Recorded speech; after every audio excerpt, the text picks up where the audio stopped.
So I'm always interesting about what these intros look like, but as is the official episode 1 of the Semantic Tech podcast, what's the deal with customer service? Like customer service over the last year really coming, well, I guess even through the pandemic and coming out of the pandemic, it seems like customer service, good customer service, is really hard to find. And one of the things that I think that's interesting that we're going to talk about in this podcast is how customer service relates to leadership and how customer service relates to culture. Because leadership and culture, those are kind of interesting buzzwords, right? We hear a lot about like leadership and we hear a lot about culture, right? I got this article here, ebook on the definitive guide to company culture. So I think that we need to get really clear on what culture is and what leadership is, what it looks like, and how do our organizations cultivate great customer service? Because here's what I'm going to say. And I gave I don't remember, Parrish, where we gave a talk on this over at one of our vendors, BOE, and I talked about the only thing that we have that separates us in the marketplace is customer service, right? I don't care what kind of widget you sell. I don't care what kind of tires you sell. I don't care what kind of car you sell, what your take on the fish taco is. I don't care how good your golf ball is. It doesn't matter. What people care about is the customer service experience, right? And what's interesting to me is we actually have people writing about what the customer experience should look like. And it's just kind of interesting to me that we even have to talk about that anymore, because it should be part of what our business is, right? And I talk a lot about the difference in business between transactions, right, and relationships. And I think our businesses today are focused on transactions, right? So what are transactions? Well, think about it, right? We have, if you're a publicly traded company, you make a shit ton of decisions based on shareholder wealth, right? What's the dividend going to be? What's market share look like? Think about like, Elon Musk, right? Depending on what he says on Twitter, his stock price is going up and down, and so you have all of these transactions, these measurables.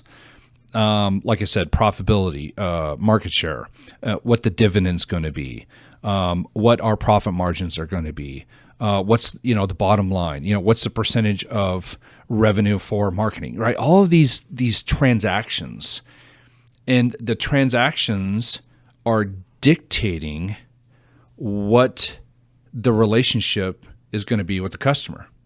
And I think really at the end of the day, we've got it all backwards.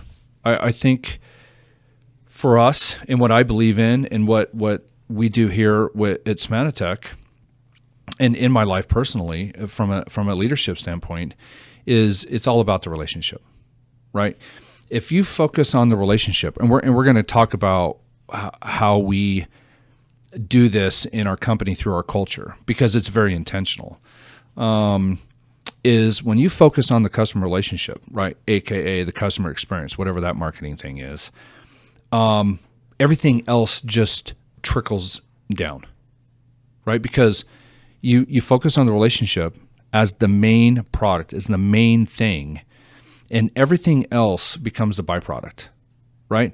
How many times have we been, right? So I'll admit, I'm a big Instagram guy, right? I bought a lot of stuff on Instagram during the pandemic, and that Shopify app called Shop is a killer for me, because it's actually a very cool app.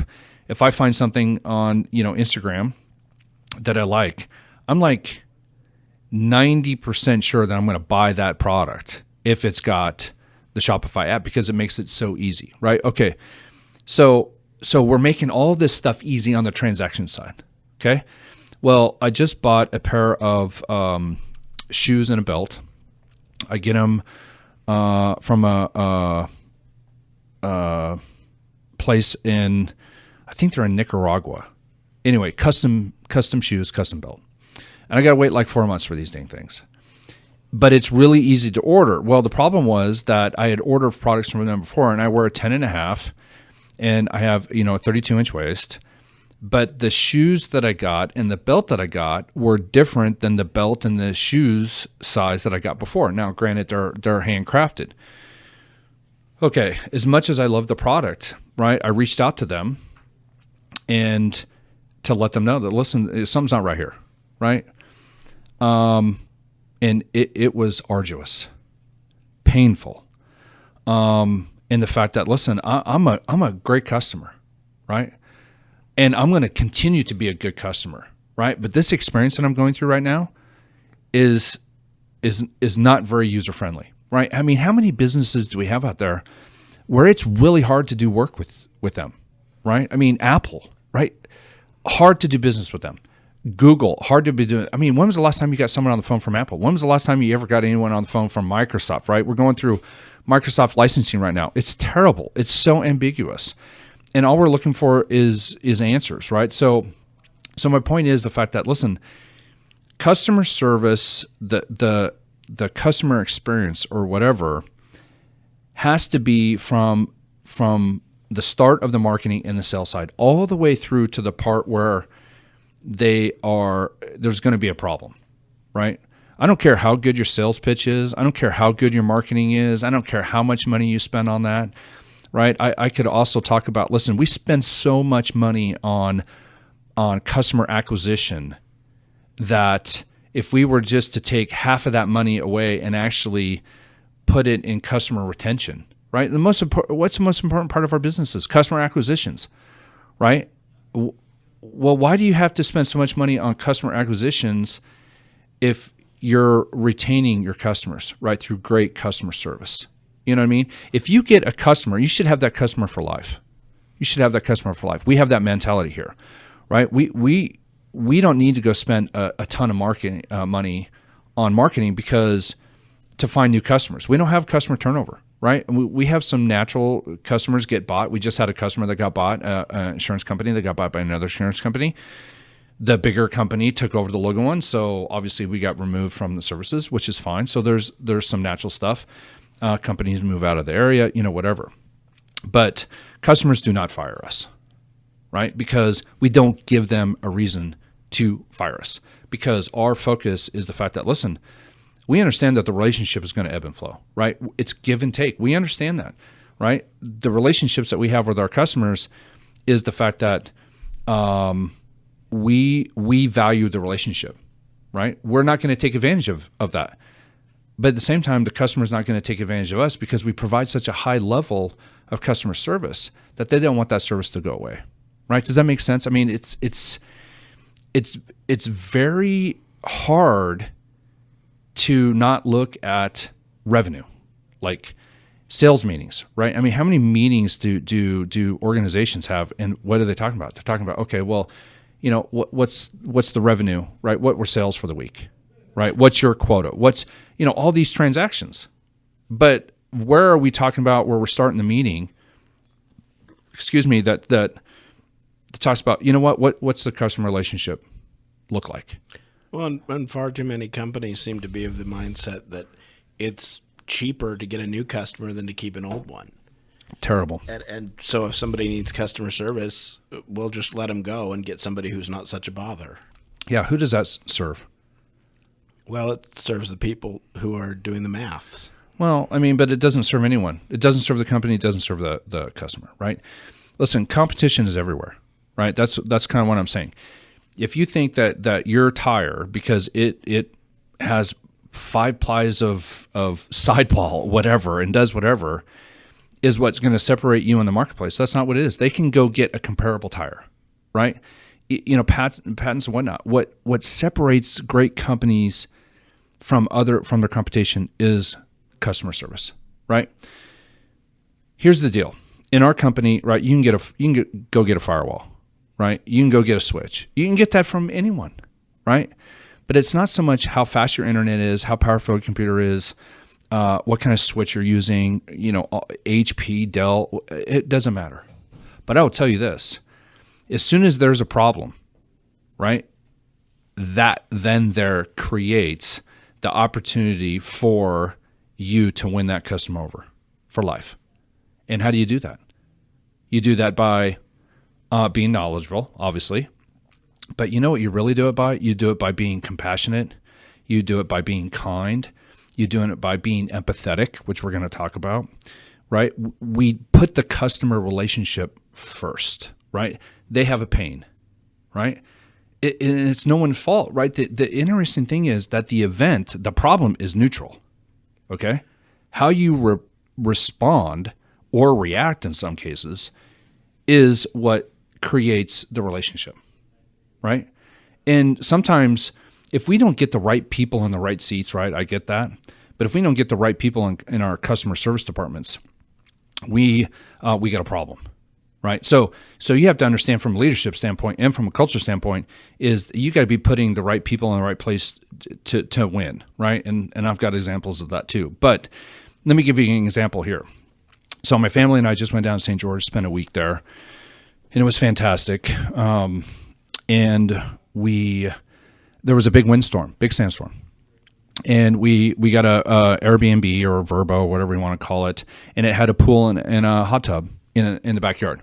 Okay, well, St. George is out in the middle of the desert. Okay, well, they had 2 days of high winds. Well, it blew in all the sand in the pool. We woke up the Monday morning and it was sand everywhere in the pool and all the debris and whatnot. So I was like, well, one of the reasons why we're staying here is the fact that we want the kids to be out and go swim in the pool, and right now they can't swim in it. So I called into the front desk, okay? User experience number one. Called in the front desk, and it was basically just someone there to answer the phone. Put me on hold. Sat on hold, hung up. Called back again, right? Didn't even get someone to pick up. I got put in the hold queue. Okay, great, fine, whatever. And then I hung up and I called again, right? This is in the span of like 45 minutes, right? So I've already put 3 phone calls in, right? And I'm a little frustrated, right? Because I can't get a hold of anyone, right? I mean, think about this. Why is it that we can't just call someone and get someone on the phone and have a conversation? Why is it that I have to sit 4 hours on hold with Delta and 4 hours on hold with Delta to get a plane reservation changed when I'm not in a position where I can do it on the computer? Okay. And the thing for me is Delta is so terrible. Now they give you the call back, right? You're not going to lose your place in line. We'll call you back. Okay, whatever. Do you think that's a great customer experience? No. But they don't care, right? If they cared, they'd have someone answering the phone, right? And that's truth and that's fact. Okay, so I'm calling into the resort services. Finally, I get someone there, and I say, okay, here's the deal. I've got a pool here. It's dirty, and I need to figure out how to get it cleaned, right? I didn't even need someone to come and clean it. I just was looking for an answer, right? I got a problem. I'm spending good money here, and my boys want to swim, right? It's a whole damn reason we went down to the place. Well, it turns out that we're not very happy, right, with what they had to say. So I said, can I speak to the manager, right? So she got me over to the manager, right? Had a decent conversation with the manager, right? And she said, we'll kind of get someone over there ASAP to look at it. I said, okay, great. Well, then in the meantime, I get a knock at the door. I got a repair guy that's here saying, hey, listen, someone's scheduled to have your garage door repaired. Can we take care of it? And I'm like, we're renting the thing. I don't know who authorized this stuff. So guess what I get to do? I get to go back and I get to go through the same experience about calling them saying, hey, listen, I got this stranger sitting out in his van trying to get over it and get this thing taken care of. So I call back and I get through and I say, hey, this is, Chris Adams. I'm staying at the blah, blah, blah. They said, okay, we're going to send someone over there. And pretty soon I get a knock on the door and it's the head of maintenance. Okay, this is important. That experience with the head of maintenance was fantastic. Absolutely, positively fantastic. And it was to the point where it was so good, and he was so friendly, and he was so helpful, and he was so empathetic that it actually took away the frustration that I had with the first 5 phone calls, right? And then he went out and took care of all the stuff. He sat there and he brought a guy with him. They cleaned out the pool. They did whatever, explained to me what was going on, told me how to hit the little button on the pool thing to get the little cleaner to run around or whatever. Said, hey, listen, the sand's going to sit in the bottom. It kind of looks crap, but it's not going to hurt the pool. You can swim in it, right? He was fantastic. And that's what I'm saying about great customer service, right? That's how you win customers over, right? That experience will gain me the repeat ability, create a customer for life that people are missing out on, right? So the thing for me is, how do we get that, right? Because we could have stayed anywhere, right? But they don't want me to go to the website. When I'm ready to go back down there, where do you think I'm going to stay? Well, you'll go back because you had that experience. And it's kind of ironic because if you'd had no problems and no interactions with the company at all, your reaction would have probably been more neutral. It was fine. Yep. But because you had that experience, now it actually has a positive connotation for you. Yeah. Right. I mean, you get to, this is what we tell the guys so first of all, we don't do contracts here, right? The audience will start to figure that out here. We don't need contracts. We don't need contracts because we value the relationship. So we're going to do everything we can to take care of the relationship, right? We don't need a contract to manage that nonsense, right? So the thing is that when we're going to St. George, we'll more than likely stay at that same place, right? Because of the experience. I'm not willing to risk going to stay in another place and have not the same experience. You know what I mean? So, it's everywhere. I mean, there is a reason why Walmart has low prices and their stores are dirty, right? There is a very good reason why you can't mass produce Bentleys, right? There's a reason why you can't mass produce Rolexes, right? It's the mindset, it's the business model. And I tell you what, when I was just with my dad over at the Acura dealership, having coffee with him because he was having his car serviced, and I just sit there and watch and listen. I'm a critique of customer service, right? And I'll know. Listen, do you value my relationship or you don't value my relationship? 90% of the time, people don't care about the relationship, right? What they care about is my transaction. What they care about is my debit card. What it cares about is, this. And I become really leery when people want to get me to sign contracts. We just had an operations meeting, and one of the vendors we want to look at from a network security standpoint, which is very important, wants us to sign a 1-year agreement. And I'm like, why do I need to sign a 1-year agreement? If your product is what it says it needs to be, why do I need to sign an agreement? Isn't the product going to stand on itself every single day and every month?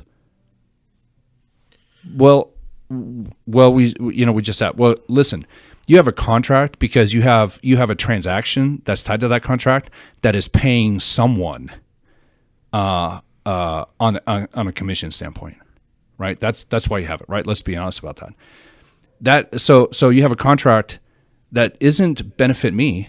It benefits you and your sales guy, right? So they can hit quotas, so you can hit revenue, so you can make sure that you're hitting their numbers, right? Whether or not you're trying to, initiate an IPO, whatever. Businesses say they're about relationships, but they only talk about transactions, right? That's it. Okay. So with those examples of transactions versus relationships and how we can win relationships over, right? Let me give you another example. We were skiing up at Tamarack, and this is just a little thing, but this is so powerful. We were up at Tamarack. We got done skiing, and we were in ordering food, and they gave us our little buzzer. We went and sat down, took all our gear off, sitting down, watching football, doing whatever.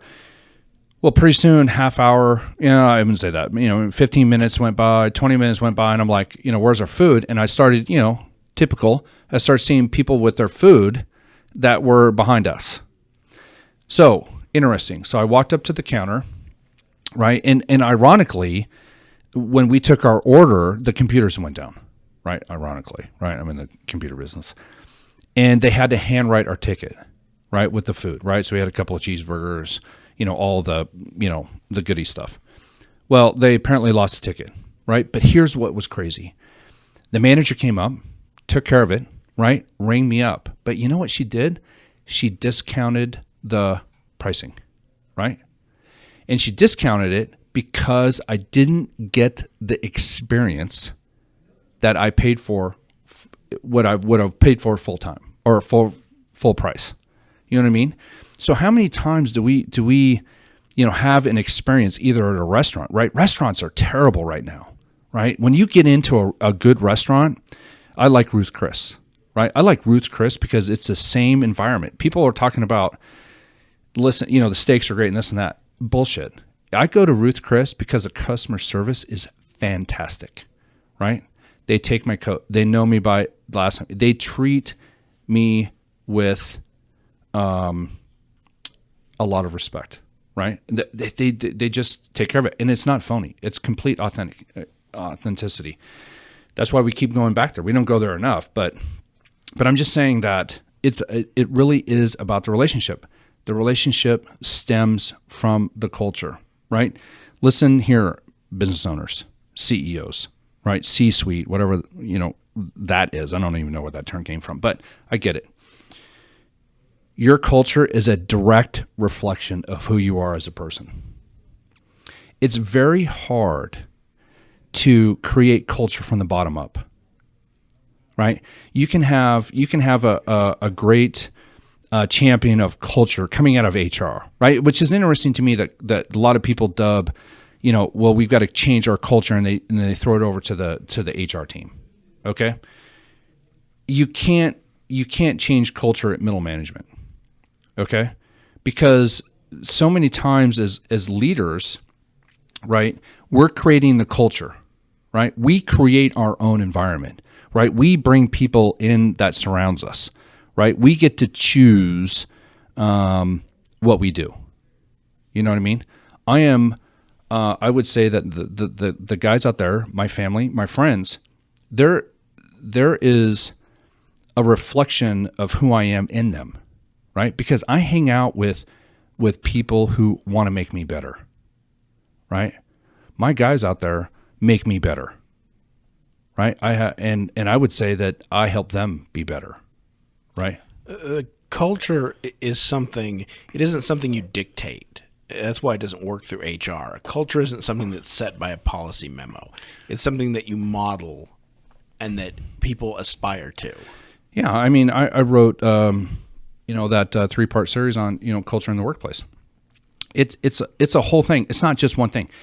It sure as hell is not in a 15-page ebook, right? I'm telling you that. The thing with culture is it starts with leadership.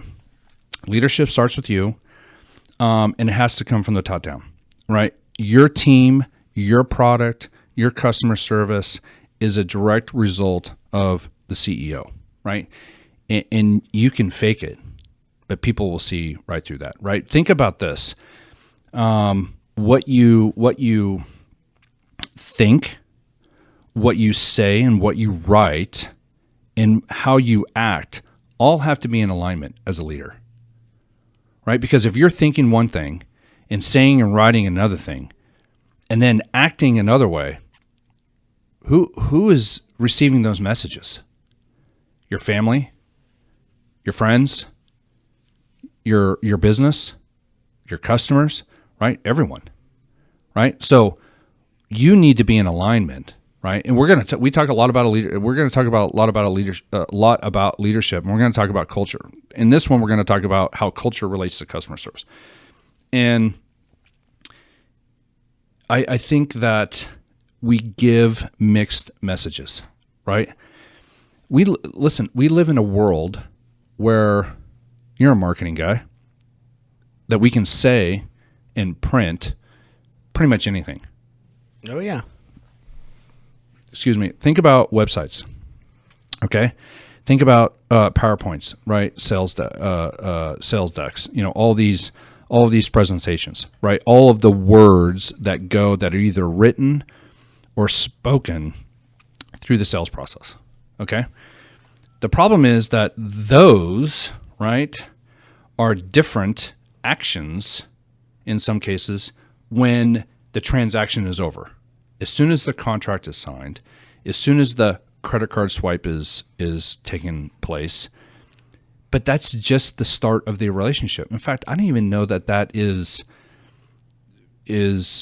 when the transaction and they've sent it on the down the line. If that, I guess maybe it's courting, right? Because once you get married, right, and you say your vows, then the game changes.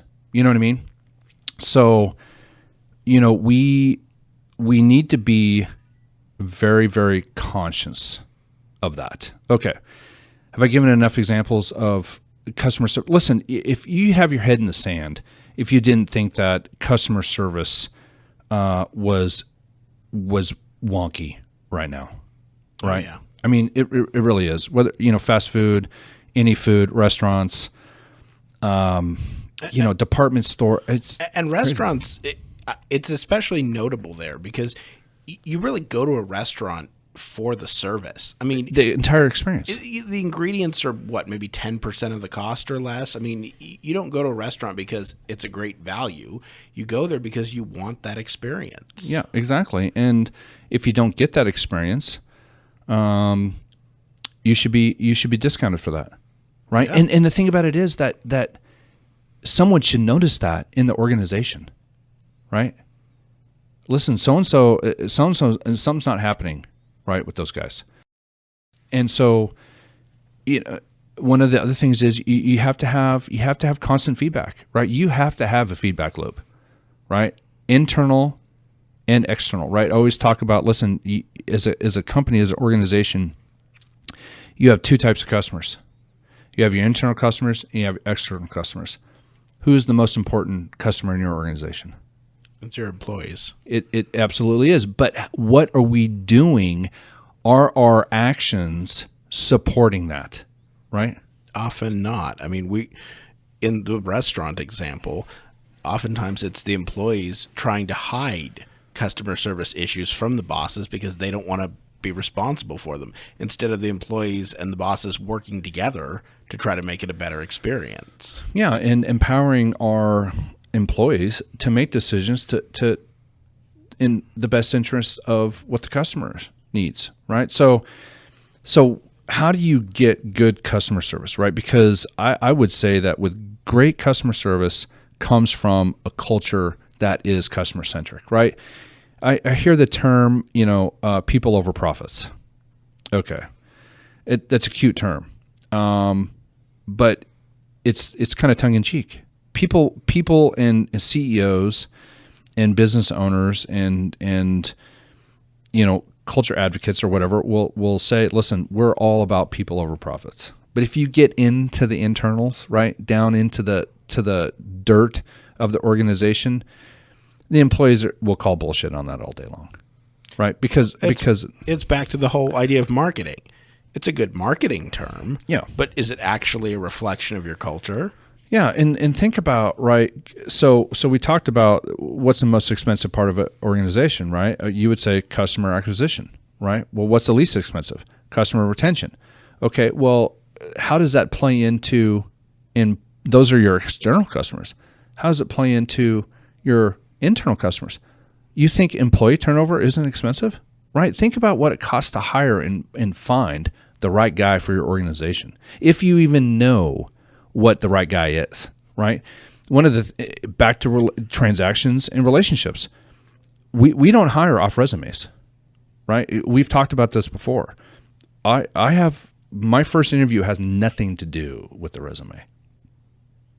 My first interview is all about the person, right? I want to know who you are, right? And the questions that I ask, fish out of water, right? They've never been asked those questions before, but it just goes, it starts to set the tone for what kind of culture that we have here. Okay. So there are a couple things that we do here that are very, I wouldn't say unique.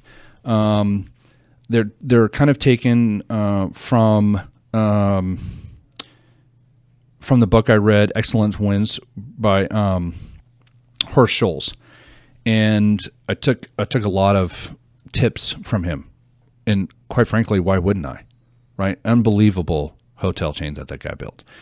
Okay, so one of the things, so we got three things that I want to talk about, and I want to put them in the context of this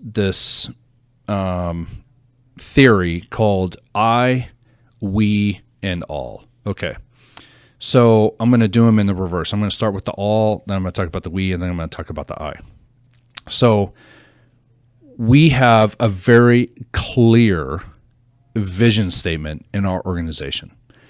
Technology is what we do. It's not who we are. Okay. That is the vision for what we do. Okay. What does that mean? Well, simply, it's a fact that, listen, it's not the fact that when people call into us with computer problems or internet problems or Microsoft problems, it's not so much that we have the technical ability to fix the problem, right? It's who we get to be on that phone call. Do we get to be compassionate? Do we get to be kind? Do we get to be respectful? Do we get to be empathetic? Right? All of these things that are kind of taboo in business anymore, right? Taboo even in our relationships, right? It isn't, I don't care whether or not you are smart enough to fix my customers' problems. What I care about is who you are that is going to fix them, because that's the important thing, right? We have this Slack channel, right? So we use Slack a lot. We have this channel in there. And if you don't know what Slack is, it's kind of an instant messenger type thing. It's instead of email, we use it's glorified text, but it's super powerful. We have this thing called celebrations. We do a lot of celebrating. We're going to talk about this too. And the guys are always putting in feedback from celebrations from customers, just saying the little things about thanks for helping me out. You've been a lifesaver, right? It just comes in, right? And we just put them in because it's important for the team to see what we continue to do, right? Do you think that is all about how smart we are, or is it about who we are on that call? It's absolutely about who you are, because as the customer calling tech support, you don't mind if one person you talk to has to go and speak to someone else who's a subject matter expert. You care about that feeling that this is going to work. They're going to fix the problem. At the end of this call, it's going to be resolved. And so often that's not the experience with tech support. No, who wants to call in tech support anymore? I talked about Delta before. Let me tell you the pain that that you're going to go through when you call. Verizon, all these huge companies, right? And they make billions of dollars, and it's so painful to do work with them. It's easy to do the transaction. You can go right to the website, order a damn iPhone, and it'll be there in 2 days, right? But to get someone on the phone to fix a problem because your iPhone 11 didn't transfer to your iPhone 12. You might as well just smash my fingers with a ball-peen hammer. Some of them are so obvious too, because you'll literally call it. It's like press 1 for sales, press 2 for tech support. You press 1 and it's a happy person who wants to speak to you. You press 2 and it's like, we'll call you back tomorrow. Yeah, exactly. So the thing for us is, so technology is what we do. It's not who we are. Okay, where does that transcend to? Okay, that right there transcends, is part of our DNA for our entire organization. Does that help us in our personal interactions on sales calls? Absolutely. Does it help us with when we're on the phone with vendors? Obviously, we talk about customers, right? But all aspects of our organization is about being I hate to say this, right? And this is kind of taboo, and this is kind of cliche, but it's about being a good human. Okay? Now here's what's interesting, right? We all. When we talk about who we get to be, and that's part of our DNA, it's a common thread in our organization. My guys, I want my guys to be great technicians, but you know what I really want them to be? Incredible humans, right? So what we learn here, think of how much time our guys spend here, right? I mean, 8 hours a day, 5 days a week, right? Damn near as much time as they spend with their families. Yep. Right? You know what I mean? So our businesses are like schools, right? They're here to do a job, but it's more than that, right? As a leader, as a CEO, as a business owner, we get the opportunity to help them be better people, right? Because here's the deal, right? You know, Justin, Eric, you know, Shez, any of the guys over there, I want them to be incredible techs, okay? But I also want them to be incredible husbands. I also want them to be incredible friends. I want them to be incredible parents, right? Dads and moms.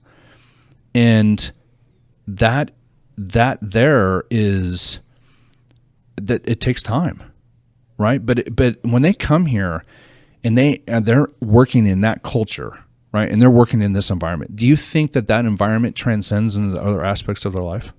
Oh, absolutely. Because real culture is part of who you are. It's not just a uniform you put on at the beginning of your shift. Well, and I've always told the guys this, listen, when you park your car, right, and you're not excited to come to work from when you shut the car door and you walk through our front door and you sit at your desk, right? If that is not an excitable, like, I love this place, I'm ready to get to work, I have no idea what's going to happen, but it's going to be fun, right? I'm going to learn something, right? Then we have a problem. We have a problem in culture, right? So how many people, right, in your organization, Mr. CEO, of your employees, just pick a window and just watch the demeanor of your employees as they get out of their cars and they come to their office. They'll tell you, right? They'll tell you what kind of culture they're walking into. And that culture, no offense to you, is a direct reflection of what it is. Either you're creating the culture or the culture is creating you. You know what I mean? That's the truth. So for us, that's our vision statement because it's bigger than just technology. Damn it, you can get a firewall anywhere. You can go buy a computer. HP.com, Dell.com, whatever, Amazon. You can get all this stuff anywhere. It's who's going to take care of you when you have issues with those devices. So our vision statement is big. Our vision statement is about we are a culture of helping people become the best versions of themselves. We're going to be incredible people on the phone, first and foremost. We're going to be well-spoken with respect on every email that we send in, right? You don't think that is a powerful customer retention? No, absolutely. Absolutely, right? So that is our vision statement, right? So that sits out there, and it's on the banner. Now, the second thing is our mission statement, right? So this is kind of the we, right? What's the mission of Symantec in our organization? So it's we keep your computers and internet running fast and secure. That's what our mission statement is. Why is the mission statement important? Well, because it's the goal that we achieve for our customers on every ticket, whether it's an email, whether it's a phone call, whether it's a tech being on site, right? And the thing about it is that it works for both our internal customers and our external customers. And it doesn't matter, right? Because if we make purchasing decisions, if we go out like with this vendor that wants a 12-month contract, if that vendor does not help us complete the mission, we're not going to use that vendor, right? If we're tackling a problem and we know that we're going to do whatever it takes to fulfill the mission, that's what our customers expect. And it's not about a transaction. It's not about the transaction. The guys are fully empowered because we know what our mission is. We keep your computers and internet running fast and secure. So we need to make sure that we're doing that, right? Everyone is on the same page. And it is what separates us, kind of in the market. It's not complex. It's very simple, right? But it is crazy profound in how we answer problems. Because you're working to actually solve the problem. For so many tech support, the mission statement seems to be, we do the minimum possible to get you off the phone. Yeah. I mean, and because it's costing us money, whatever it is.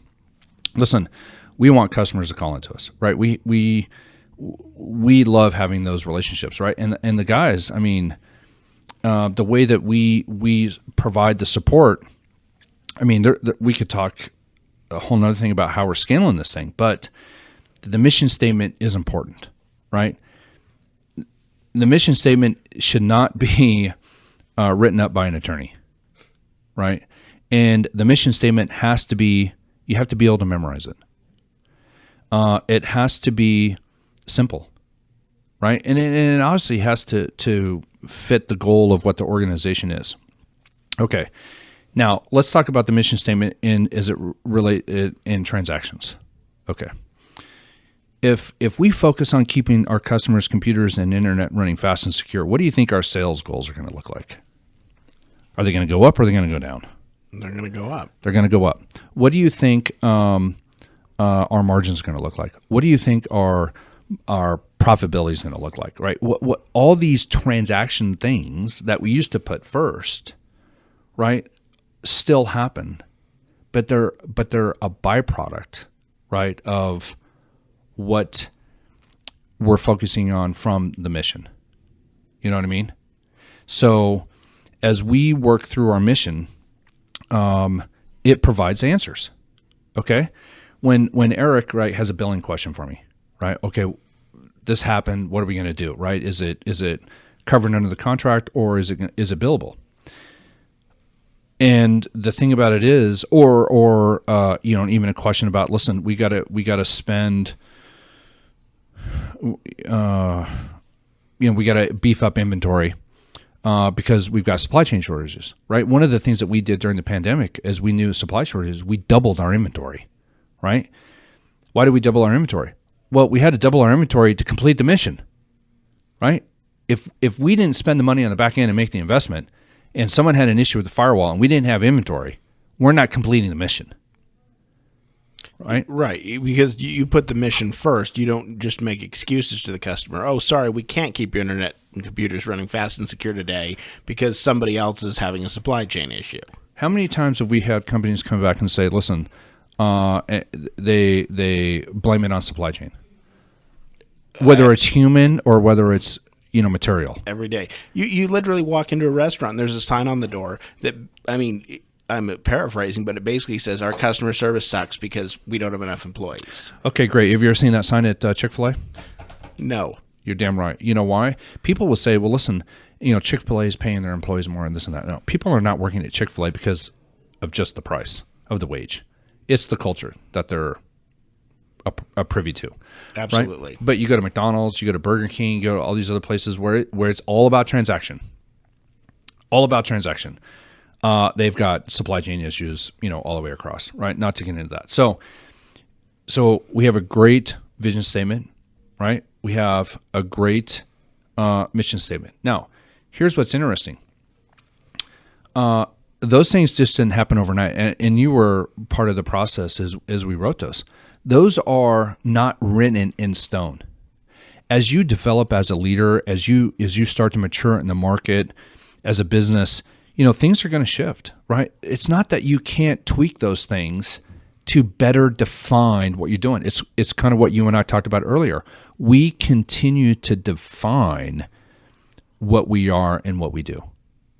And it's the experience you have with your customers that helps you define those things. Yeah, and it's because we ask them, right? We want to know what's going on, right? And when I go out on a sales call, I don't talk about, hey, is your firewall working? No, I talk about, listen, how are the guys taking care of you? Right? How's your experience been? What's working in your business? How can we help you? Right? We ask good questions, right? And we're very proactive in that. And our customers appreciate it. We've had customers, since 2005, right? I've got a really special customer that's getting ready to retire, and it's going to be hard on me. It's going to be hard on me. But because he's been such a great customer, but he's also been a mentor and a friend. But I'll tell you, Dan would tell you 100% that our business is about the relationship, right? Because we've been through some shit, right? I mean, he was one of my first voice customers, and God, back in 2006, when we started rolling out our SIP product, it was a total shitstorm, right? Because that technology was very cutting edge, right? It definitely wasn't where it is today. Anyway, it's about relationships, right? The mission statement is both about the technical side, and it always is going to be about the relationships, right? So that's the we, right? That's what we're doing collectively to grow our business, okay? Now let's talk about the pillars, right? We have 4 pillars. The pillars are all about the I, okay? And the first pillar that we have is our pillar of network security, okay? If we can't, and this is the only technical pillar we have, because at the end of the day, it all comes down to network security. If we can't protect your network, you don't have a network, right? Let's just be clear about that. No one wants to talk about cybersecurity. No one wants to talk about network security, but everyone wants it. It's very weird out there. So the pillar is network security. The 3 subcomponents under that is physical, logical, and practical. Excuse me. The LaCroix is getting after me. Now, I'm not going to go into that, but if we can't physically secure your network, if we can't logically secure your network, and we can't help you educate yourself on what security looks like, you don't have a network, right? So those are 3 components on the technical side that we do. Okay. The second pillar is business productivity. Business productivity is FUR, right? That's what the guys refer to it. It's focused, it's urgent, and it's reliable, right? We have to be all 3 of those things for our customers and internally, right? For our internal customers and for our external customers to be productivity, right? To be productive. You have to have that, okay? And so focused, we know exactly what we're doing, right? We're not doing 10 things, right?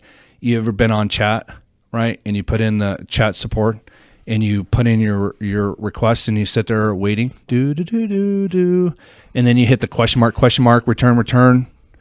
And then, they're busy talking to somebody else. Yeah. I mean, is that very, focused? Okay. So focused, definitely urgent, right? If you got a problem, you need to fix now, right? We understand that, right? And the thing is that there's no level of degrees of urgency. Urgency is urgency, right? Our computers and our tools are so important. If any part of it's not working, we're not getting our work done. Okay. So we work with definitely with urgency. We are not procrastinators, right? Procrastination is terrible. I learned that in college. And reliable. Reliable is important. We have to be there when our customers need us, right? We have to be there for our teammates. We have to pay our bills on time, right? All of these things. That's about business productivity. Okay, number 3 is customer service. The 3 E's. Okay, the 3 E's. Number 1, first and foremost, customer service is the big E, is empathetic. Now, that was recently just added, right? Because we had business productivity, and I think, you remember what it was? It wasn't empathy. It was efficient, effective, and consistent, I think is what we had in there, right? And when we were adding the 4th pillar, which we're going to talk about, I really wanted to have 4 sub-pillars, but it wouldn't fit. And I wanted empathy in there. But then I said, well, you know what? That's not the 4th pillar. It's really the third pillar in customer service. And I think that is the one thing that you absolutely positively have to be in your culture, in your customer service, in your sales, in your market. You have to be empathetic. Empathetic in a society is lacking, right? So much. And you know, we're always so directed to personify our problems that we just don't sit back and pause and say, you know what, let me put myself in your shoes. You know what I mean? And there's a lot of analogies out there to talk about that. But one of the things that we talk about with the guys is, listen, right? If someone who's not familiar with technology is having a problem, first of all, it probably took them a lot to pick up the phone or send in an email, because it could be somewhat embarrassing, right? I got this, I don't know why the mouse is not working, right? Or I know why I can't, the printer dialog box is not showing up, or whatever it is. How many times do we get on the phone and we're met with people being condescending, right? Or just rude, or just like arrogant, or, you know, all this other stuff. And IT people are the worst, right? We have a terrible reputation in the market for being IT righteous. You know what I mean? And so we understand that, and that's not what it is, right? And we build trust over time with these people, right? People call us, you know, for stuff that may not even be our problem, but they call us because they know that they're going to get, you know, a good answer, or they're going to get truth, or we're going to tackle it and come up with a solution. You know what I mean? So empathy is number one. We've got to be effective, and we got to be efficient, right? That being effective and efficient for us is being effective and efficient for them, right? How many times we get on the phone, right? And like I keep bringing Delta into this thing because I just had an experience with Delta. It's terrible. They're not very efficient, and they're not very effective. And you're going to tell me that they don't have the money to be effective and efficient? No, they do. And so many times when you talk to tech support, that's what you get, is you just get a runaround. They try to blame somebody else. They try to put you off because they don't really want to solve your problem. They just want to close the ticket. Yeah, that's exactly right. Because there's some sort of transaction that's tied to them about how many customer tickets did you take today, and how fast did it take you to close them? Because they're probably being, you know, evaluated on their position and their job about some wonky metric that says, oh, listen, you only took 5 tickets today, right? But this person took 10. Well, that person's more effective than you are, right? We can't let transactions together. So efficient and effective, right, are two subsets under customer service, right? Really powerful. Okay.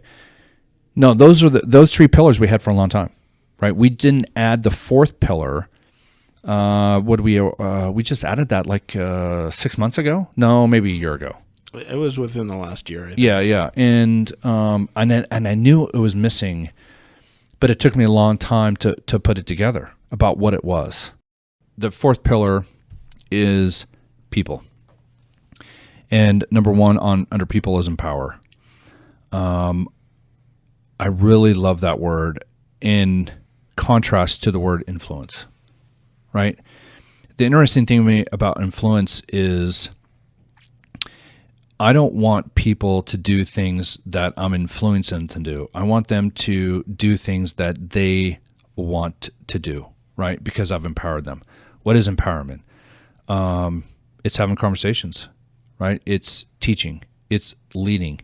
It's helping them understand what we're trying to do from a company standpoint, and giving them the freedom, the culture, to make decisions on what's best for them, right? Because in the scope of I, we, all, every decision that I make affects me, affects my family, could affect my business, and ultimately it will go out and it will ripple, right? Which I've talked about before. What I do reflects on the people around me, and then that then reflects on what's going on, right? Case in point. Have you ever been showed up to work, had a bad experience at work, right? And got put into a bad mood, kind of a pissy mood. What did you do? You tend to take it out on others. Yeah. And what happens when you went home with that pissy attitude? It continues to spiral. It does, right? And then your wife's affected by it. Your kids are affected by it. Maybe you go to, you went to church or you went to soccer practice or something. The significance of the ripple effect is powerful, right? So we talk about empowerment. Guys will come into my office and say, listen, so-and-so, did this or this happened, or we got to do this and that and whatever. And they're looking at me for an answer. And I said, look, I don't have the answer. Who do you think has the answer? The customer has the answer. Go explain to the customer what's going on and empower them to make the decision, right? We can give you advice. We can give you option A, option B, pros and cons. Okay, great. I'm not here to control you, right? I'm here to empower you. Control is terrible, right? How many CEOs do we have out there? How many managers do we have there that are trying to control their employees? How many parents do we have out there that are trying to control their kids? Ask how many politicians are trying to control the people. Yeah, okay. It's everywhere, right? Control. It really needs to be about empowerment, okay? So that's number one. Number two is choice, okay? Everything that we do in this organization is about choice. You get to make the choice, right? You get to choose the words that you use in the email, the words that you speak on the phone, the words that you use to a colleague, whether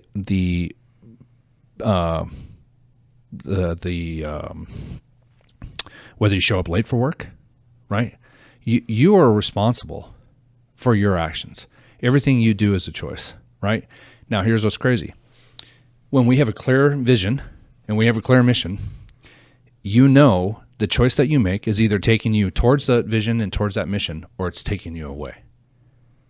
It's black and white. Sometimes our lives are messy, right? Our lives are messy because we make choices that make them messy. You see what I'm getting at? Yeah. Right? So everything is a choice. Number three is celebration. We do not do this enough as a society. We definitely do not do this enough as organizations and as families. We spend a lot of time, not what you did right. Sorry, not what you did wrong, but what you did right. That's why we have the channel in Slack, celebrations, right? We are very conscious about making sure that we're celebrating the things that we do every single day. And as a society, we tend to do the opposite. I mean, just look at the news. It's all stories of people's failures. It's not their successes. Yeah, I mean, you can. Let's talk about the opposite of celebration, right? Criticize. Right? Criticizing today is almost second nature. It's terrible. It's evil. Celebration is something that we do here, and those are. It's so powerful, right? And